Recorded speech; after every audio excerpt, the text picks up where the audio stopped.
Poštovanje, dobrodošli u našu kuhinju i novi video. Pravimo slatki kupus sa flekicama. Ako do sada niste probali ovaj recept, sada je pravo vreme i prilika za to. I već smo se pripremili da pravimo sveži kupus sa flekicama. Uzmete 2 manje glavice crnog luka, iseckate, uzmete pola glavice slatkog kupusa, nekih 800 grama i naravno jedno pakovanje gotovih flekica.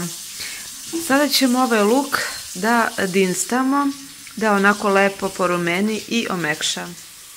Luk lepo dinstamo i to je već pri kraju. Zatim ćemo da dodamo ovaj naribani sveži kupus i nekih 20 minuta uz mešanje dinstamo.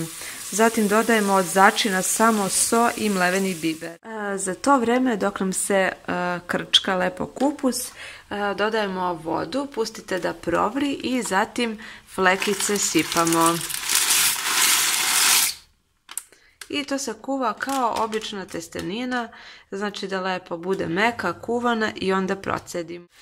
I ovako izgleda kada je kupus gotov, tu samo dodate so po ukusu, biber i crvenu alevu začinsku papriku.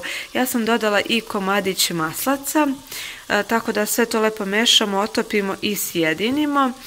Ovdje smo već prokuvali flekice, procedili svu vodu i samo ostaje da sada isjedinimo sa kupusom i jelo je gotovo.